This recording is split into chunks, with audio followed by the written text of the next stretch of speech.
tell me the secret. Tell me how he loves you. So tell me the score. Why do you want him so much more? So much more. So much more.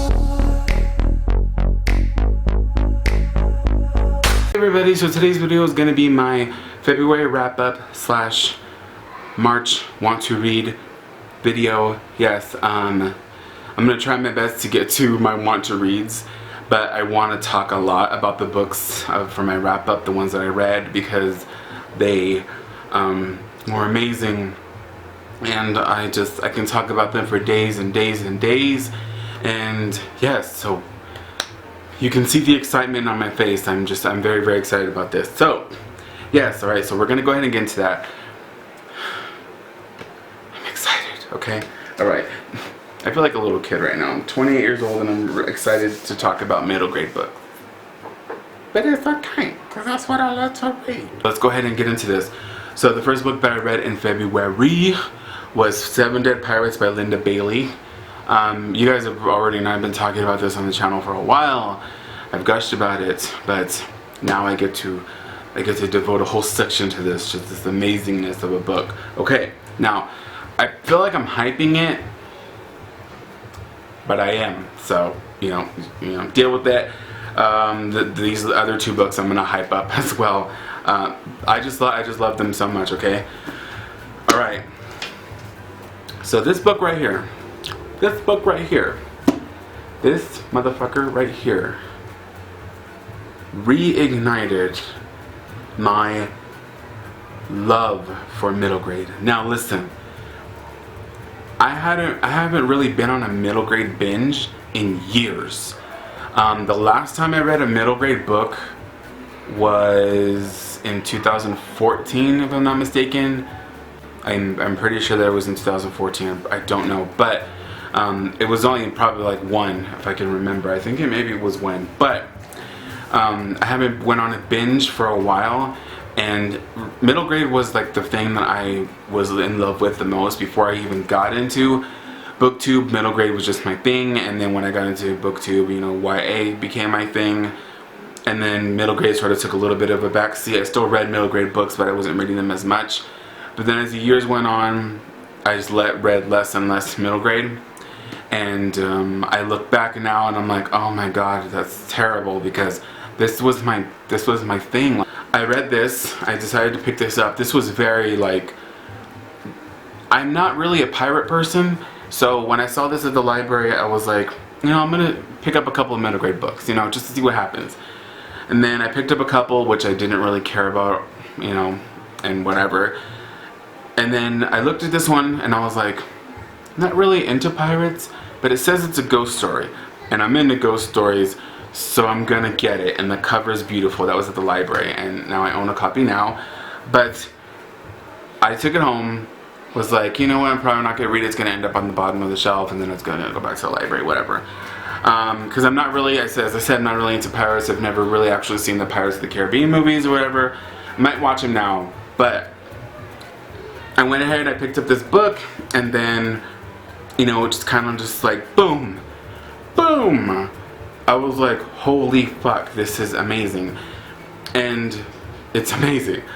I read the first, I think, 30 pages of it, and I was like, I love this. I love this a lot. It just reminded me of like the love that I had for like 13 Treasures and like Paranorman. Like, if you like Paranorman, pick up this one too. It's just the love that I had for that, and for Spiderwick and for John Belair's. I was like, ooh, because I really, really liked it, and it just gave me that feeling again. And a book hasn't done that in a long while, and these other two that I'm going to talk about did do that to me as well. So it's been an awesome reading month, even though I've only read 3 books. It's been an awesome reading month. It's a ghost story about a boy whose great grandfather dies, and he moves into his grandfather's house with his mom and his dad. And it's very, you know, cookie cutter, you know, regular ghost story. But there's just something about this book that it just doesn't feel the same as everything else. The writing is like, it's very simple but beautiful, and it just grabs you, and the characters and just everything. I didn't want this book to end, and I was kind of hoping that there was going to be a sequel. I don't know, but I looked on Goodreads and there isn't. But hopefully, maybe Linda Bailey might write another one. I don't know, but I feel like there could be, maybe. I don't know. I just really love the characters so much that I would really like another one. But this is the book that did it. And then after I read this, I was like, boom, middle grade, yes. I went and bought a bunch of them, and it was just, it made me so happy. It made me so happy.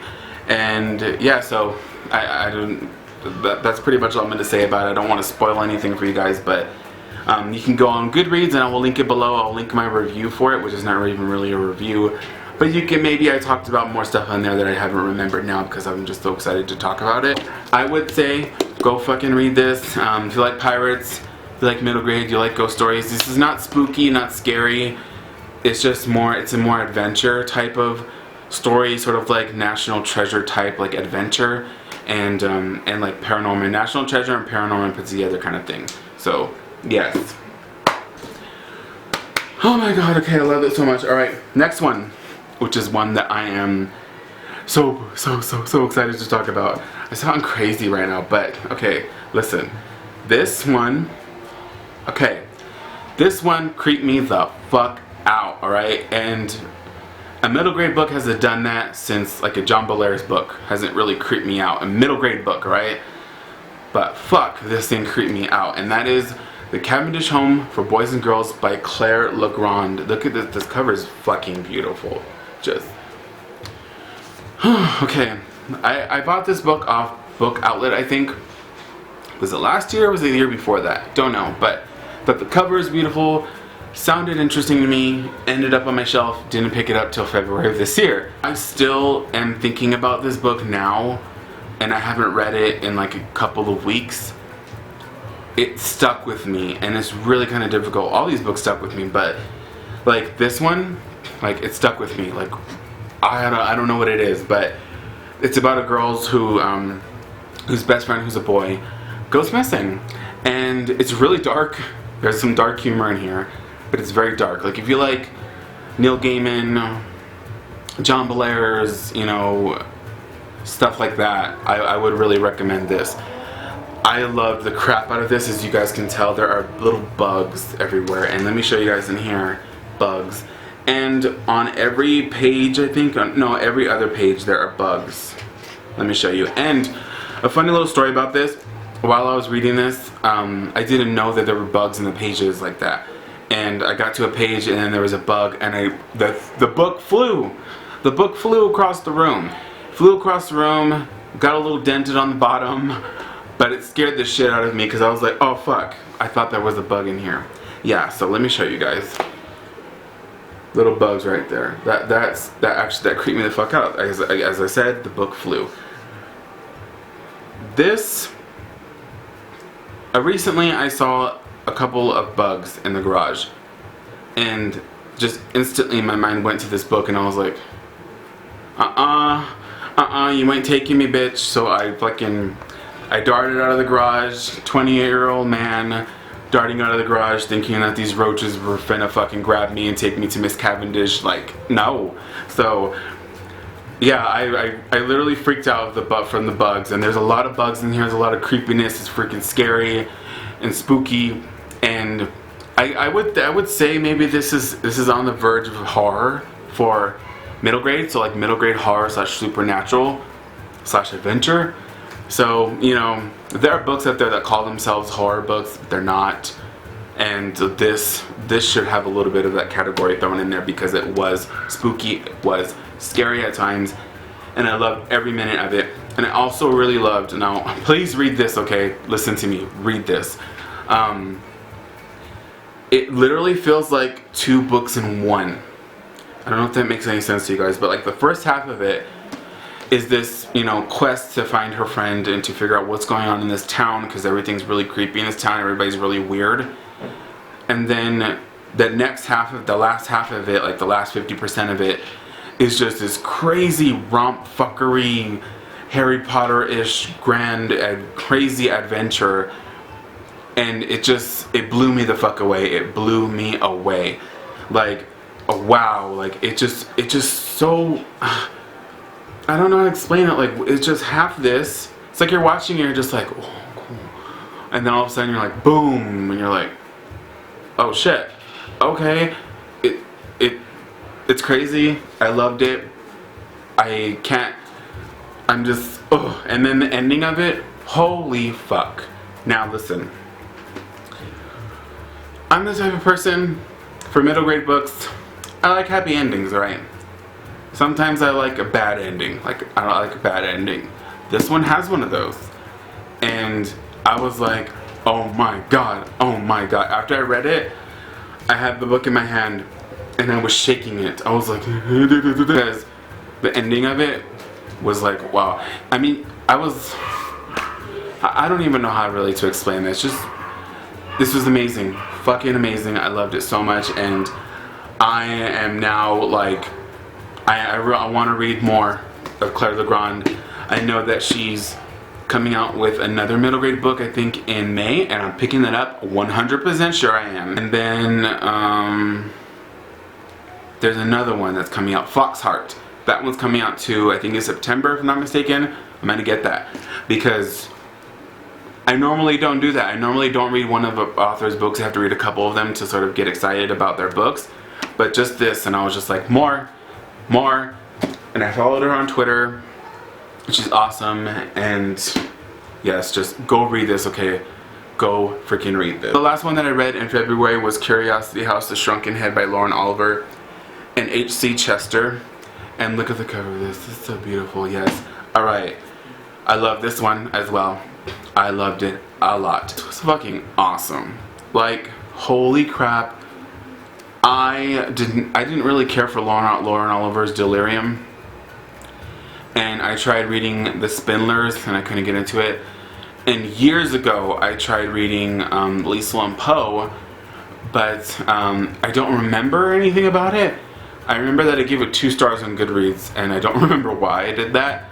So I took my review off of Goodreads and I went ahead and bought Lisa and Poe. So it should be here soon. So I'm going to give that another go because I'm going to give her another chance for middle grade books because this was fucking awesome. Yes, I know that there's another author who just happens supposedly to be her father, who is, let me show you guys because I came prepared with this shit. Harold Schweitzer, that's how you say his name, who wrote the Serial Killer Files. And he also writes a bunch of true crime serial killer books. Okay, and you guys know me, I wouldn't say love, I'm just very, very, very, very interested in serial killers. So the fact that I think one of the reasons why I love this so much even more is because he co-wrote it with her, and I kind of got the tone, because I've read a couple of his other books, and it kind of got the tone of those in there, and it just made me love it even more. I don't know if that makes any sense, but I was like, oh, that's why I like it a lot. But the story is absolutely fucking amazing. It's about these 4 orphans who live in this curiosity house where there are freaks, and they all have these unique abilities, and they get this shrunken head that comes to the museum that they're in. It's the Curiosity Museum, and someone dies from seeing it, and then it gets stolen, and then more people start dying, and they have to figure out what the hell is going on because their lives are being threatened by this, whole thing that's going on, and they have to, sort of figure everything out. So it's a crazy, crazy mystery. And I loved every single moment of this, and I know the sequel comes out in May, and I am 100% on board getting that, like, no doubt. And I love this so much. I think I gave all of these books, I think, 5 stars on Goodreads. Yeah, I was that generous because I love these so much. I loved how dark, I love how creepy, I love how the dark humor in this, it's so full of dark humor that I was having mental orgasms just over and over because I love dark humor. I love sick humor sometimes. I don't care. That's just how I am. American Horror Story, grossness, stuff like that. Dexter, I love stuff like that. So dark humor is a win-win for me. So the fact that this was just busting with it, just like, ugh, everywhere, oozing.